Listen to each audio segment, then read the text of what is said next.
সময়ের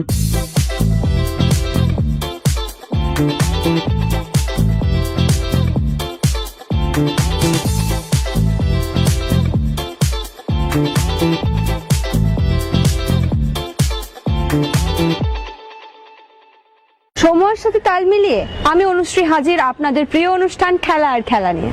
ফুটবলের ডায়েরি নিবেদন করছে সংবাদ প্রতিদিন।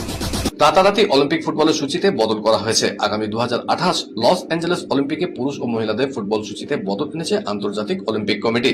তাদের পক্ষ থেকে প্রাথমিক সূচি প্রকাশ করা হয়েছে। সূচি অনুযায়ী টুর্নামেন্ট শুরু 4 দিন আগে শুরু হবে ফুটবল।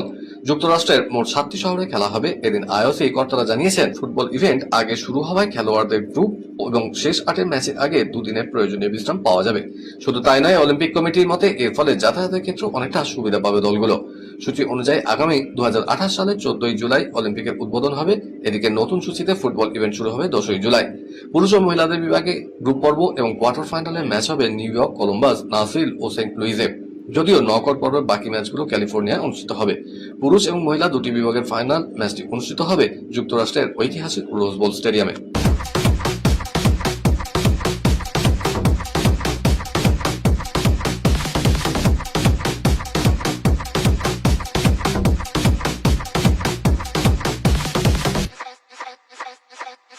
সল্টলেক স্টেডিয়ামে আয়োজিত মিনি ডার্বিতে মোহামেডান স্পোর্টিং ক্লাবকে কার্যত দুর্মুষ করে দিল ইস্ট বেঙ্গল এফসি। এই ম্যাচে 7-0 গোলে জয়লাভ করল লাল হলুদ ব্রিগেড।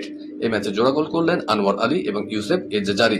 একটি করে গোল করলেন সল ক্রেসপো, পিভি বিষ্ণু এবং নন্দকুমার। এই জয়ের পাশাপাশি ইস্ট বেঙ্গল চলতি আইএসএল এর পয়েন্ট তালিকায় 14র্থ স্থানে উঠে এলো। চতুর্থ গোলের পরে দেখা গেল মোহামেডান গ্যালারিতে চূড়ান্ত বিশৃঙ্খলা। প্রথমে তারা দুটো ব্লকের মধ্যে যে জাল দেওয়া ছিল সেটাকে ধরে নাড়াতে শুরু করেন। উদ্দেশ্য ছিল লোহার ওই জালটি ভেঙে ফেলা। বিবেকানন্দ যুব ভারতী ক্রীড়াঙ্গনে ইস্ট বেঙ্গল এফসি তাদের 7-0 করে পরাস্ত করে। আর এই লজ্জার হার কার্যত মেনে নিতে পারলেন না মোহামেডান সমর্থকরা। ক্রিকেটের ডায়েরি।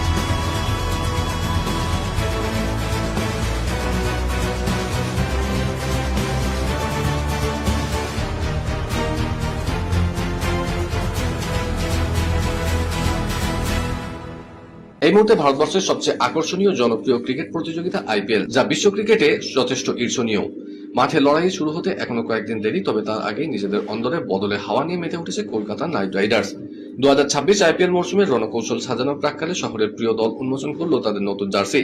তবে এবারের এই জার্সি কেবল রং আর কাপড়ের সমীকরণ নয়, বরং লাইন্স অফ লেগেসি থিমের আদলে কেকেআর তাদের 2 দশকের জয়গানকে তুলে ধরেছে জার্সি ভাজে ভাজে। এই জার্সি উদ্বোধনকে ঘিরে ক্রিকেট দুনিয়ায় রীতিমতো ঝড় উঠেছে। নতুন এই জার্সিটি ইতিমধ্যেই অনলাইনে বিক্রি হচ্ছে। পছন্দের খেলোয়াড়রা মাঠে নামার আগে সেই ঐতিহ্যের অংশ হতে কেকেআর ভক্তদের মধ্যে উন্মাদনাও লক্ষ্য করা যাচ্ছে। কেকেআর দলের ক্রিকেটাররা নতুন জার্সি পেয়ে দারুণ খুশি। তারা প্রত্যেকেই প্রত্যক্ষ করেছেন গত কয়েক বছরের দলের উজ্জ্বল পারফরমেন্স ধরে রাখার জন্য নতুন ধারণায় এই জার্সি তৈরি করা হয়েছে। সেখানে বলতেই পারা যায় এই জার্সি সবাইকে অনুপ্রাণিত করবে। কয়েক বছর আগে কলকাতার শিল্পপতি সঞ্জীব গোয়েঙ্কা 7,859 কোটি টাকা দিয়ে লখনৌ সুপার জায়ান্টস কিনেছিলেন। তা নিয়ে সমাজ মাধ্যমে পড়েছিল শোরগোল, কারণ আইপিএল এর ইতিহাসে সেটাই ছিল সবচেয়ে মূল্যবান ফ্র্যাঞ্চাইজি। কিন্তু সেই রেকর্ড ভাঙার মুখে, কারণ রয়্যাল চ্যালেঞ্জার্স বেঙ্গালুরু মালিকানার হাত বদল ঘটতে চলেছে। বর্তমানে আরসিবি ফ্র্যাঞ্চাইজি রয়েছে ব্রিটেনের পানীয় প্রস্তুতকারী সংস্থা ডিয়াজিওর হাতে। তারা অনেক আগেই মালিকানা ছেড়ে দেওয়ার কথা জানিয়েছে। এই মুহূর্তে আরসিবির বাজার দর 18,000 কোটি। তবে যেভাবে একাধিক সংস্থা বিরাট কোহলিদের দায়িত্ব নেওয়ার জন্য আগ্রহ দেখাচ্ছে, তাতে হাত বদলের অঙ্কটা 20,000 কোটিও ছাড়াতে পারে।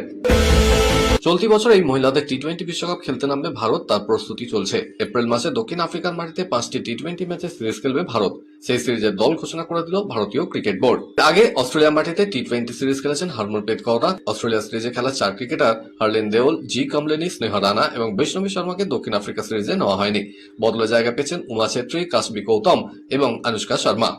বিকল্প উইকেট রক্ষক হিসেবে জায়গা পেয়ে এখনো পর্যন্ত তেমন নজর কাটতে পারেননি কমলিনী, ফলে উমাকে সুযোগ দেওয়া হয়েছে। পাশাপাশি অস্ট্রেলিয়ার বিরুদ্ধে একদিনের সিরিজ ও মহিলাদের আইপিএল এ ভালো খেলার জায়গা করে নিয়েছেন কাশবি। মহিলাদের আইপিএল এ নজর কাড়া ভারতের অনূর্ধ্ব-19 বিশ্বকাপ জয়ী দলের সদস্য অনুষ্কাকেও দেখে নিতে চাইছে কোচ অমল মজুমদার। 26 মার্চ থেকে শুরু হচ্ছে পিএসএল, সেখানে ক্রিকেটারদের খেলার অনুমতি দিয়েছে বাংলাদেশ। এক বিবৃতিতে সে দেশের বোর্ড বলেছে, Bangladesh cricket board Pakistan super লিগে ক্রিকেটারদের যোগ দেওয়ার বিষয়ে দেশের যুব ক্রীড়া মন্ত্রক এবং বিদেশ মন্ত্রকের সঙ্গে আলোচনা করেছে। তারপরে এই সিদ্ধান্ত নেওয়া হয়েছে যে পাকিস্তানের মাটিতে খেলতে গেলে নিরাপত্তার কোনো সমস্যা হবে না। ইসলামাবাদে বাংলাদেশের রাষ্ট্রদূতের সঙ্গে কথা বলা হয়েছে, তারপরেই এই সিদ্ধান্ত নেওয়া হয়েছে। বেজিং মুজারাবানি গুরাকেশ মতির পথ ধরে পাকিস্তান সুপার লিগ থেকে নাম তুলে নিয়েছেন দাসুন সানাকাও। তিনি রাজস্থানে যোগ দিয়েছেন। এরপরে আইপিএল এর উদ্দেশ্যে প্রচ্ছন্ন হুঁশিয়ারি দিয়েছে পিএসএল এর ক্লাব রাওয়ালপিন্ডি পিন্ডিজ। তারা জানিয়েছে ভবিষ্যতে হয়তো এই ক্রিকেটারদের নেওয়াই হবে না পিএসএল এ।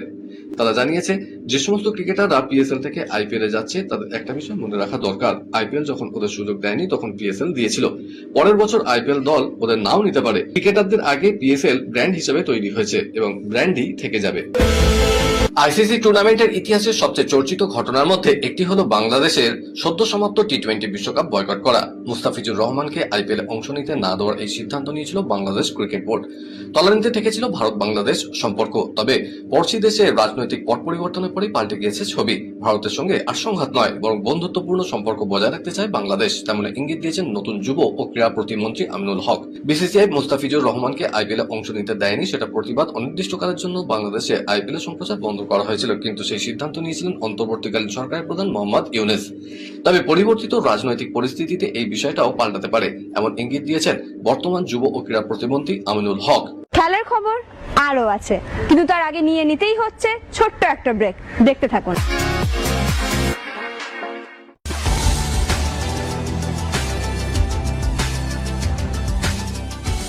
কেআরকে নিউজ মিডিয়া প্রযোজিত সাপ্তাহিক বিনোদন অনুষ্ঠান বিনোদন.com দেখুন প্রতি শনিবার ঠিক রাত 10:25 আপনাদের প্রিয় চ্যানেল হিসেবে।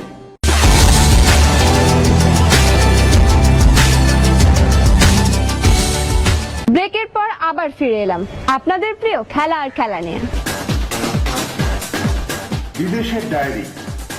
ম্যাচের বয়স তখন 61 মিনিট, 1-2 গোলে পিছিয়ে ইন্টার মায়ামি। এমন পরিস্থিতিতে গোলের প্রায় 40 গজ দূরে ফ্রিকিক পায় তারা। প্রতিপক্ষ ভেবেছিল বক্সে বল ভাসাবেন তিনি, বিপক্ষকে চমকে সরাসরি গোলে শট নেন লিওনেল মেসি। এক ডিফেন্ডারের গায়ে লেগে দিক পরিবর্তন করে বল জালে জড়িয়ে যায়। শেষ পর্যন্ত মেজর লিগ সকারে নিউ ইয়র্ক সিটির বিরুদ্ধে পিছিয়ে পড়েও 3-2 গোলে জড়িয়ে হয় ইন্টার মায়ামি। সম্প্রতি ক্যারিয়ারের 900 গোলের মাইল ফলক স্পর্শ করেছেন মেসি। এদিন ফ্রিকিক থেকে ক্যারিয়ারের 71 গোল করে ফেললেন তিনি। সেই সঙ্গে ফ্রিকিক থেকে সর্বাধিক গোলের তালিকায় উঠে এলেন দ্বিতীয় স্থানে। পেলেকে ছাপিয়ে গেলেন মেসি, তার গোলের সংখ্যা 70। তার সামনে ব্রাজিলে আরেক প্রাক্তন ফুটবলার জুনিনহো, তার গোলের সংখ্যা 77। ইন্টার মায়ামি হয়ে বাকি গোলগুলি করেছেন Gonzalo Luan Mikel, New York City গোলদাতা নিকোলাস ফার্নান্ডেজ ও অগস্টিন ওজেদা। বিশ্বকাপের আগে সম্প্রতি দুটি প্রদর্শনী ম্যাচের দল থেকে বাদ দেওয়া হয়েছিল তাকে। সমর্থকদের মধ্যে আশঙ্কা তৈরি হয়েছিল যে তিনি বিশ্বকাপে খেলতে পারবেন কিনা। অবশেষে তাদের আশ্বস্ত করলেন ক্রিস্টিয়ানো রোনাল্ডো। চোট পাওয়ার পর প্রথমবার প্রকাশ্যে এলেন তিনি। কার্লোস আলকারাজের সময়টা ভালো যাচ্ছে না। মায়ামি ওপেনের দ্বিতীয় রাউন্ড থেকে বিদায় নিয়েছেন স্প্যানিশ তারকা। এদিন আমেরিকার সেবাস্টিয়ান কোর্তার কাছে পরাস্ত হয়েছেন আলকারাজ এবং ম্যাচের ফল 3-6, 7-5, 4-6। হতাশায় মেজাজ হারতে দেখা যায় আলকারাজকে। এর আগে ইন্ডিয়ান ওয়েলস টুর্নামেন্টও খেতাব জিততে পারেনি তিনি। শেষ চারের লড়াইয়ে মেদভেদেভের কাছে বস মানতে হয়েছিল আলকারাজকে। লিগ কাপে ফাইনালে আর্সেনালকে 2-0 গোলে হারানোর দিন ইতিহাসের নাম তুললেন পেপ গুয়ার্দিওলা। প্রথম কোচ হিসেবে 5 বার এই খেতাব জিতলেন স্প্যানিশ প্রশিক্ষক। শেষ 4 বারই চ্যাম্পিয়ন ম্যানচেস্টার সিটি। পেপ ছাপিয়ে গেলেন sir Alex Ferguson, Jose Moreno এবং ব্রায়ান ক্লাফকে। তিনজনেই 4 বার এই খেতাব জিতেছিলেন। ম্যান সিটিতে 1 দশকের কোচিং ক্যারিয়ারে 16টি মেজর ট্রফি জিতলেন পেপ। বার্সেলোনা ও বায়ার্ন মিউনিখের অধ্যায় ধরলে সংখ্যাটা 34। বছর খানেক আগে এই সময় জাতীয় দলের ক্রিকেটারদের উদ্দেশ্যে নতুন নিয়ম করেছিল বোর্ড। নির্দেশ দেওয়া হয়েছিল টিম বাস ছাড়া মাঠে যাওয়া যাবে না, নিজের গাড়ি ব্যবহার করা যাবে না। আইপিএল এর সমস্ত দলগুলোকেও একই নির্দেশ পাঠানো হয়েছে। যত বড় ক্রিকেটারই হন না কেন, নির্দেশ মানতে হবে সকলকেই। পাশাপাশি জার্সির সংখ্যা এবং সঠিক জার্সিও পড়তে হবে, নাহলে শাস্তি পেতে হবে সংশ্লিষ্ট ক্রিকেটারকে। আগামী 2028 সালে বিশ্ব ইনডোর অ্যাথলেটিক্স চ্যাম্পিয়নশিপের আসর বসতে চলেছে ভারতে। এই প্রতিযোগিতার আয়োজক শহর হিসেবে বেছে নেওয়া হয়েছে ভুবনেশ্বরকে। পোল্যান্ডের তরুণে অনুষ্ঠিত বিশ্ব অ্যাথলেটিক্স কাউন্সিলের বৈঠকে এই প্রতিযোগিতার আয়োজক হিসেবে ভারতের আবেদন অনুমোদন করা হয়।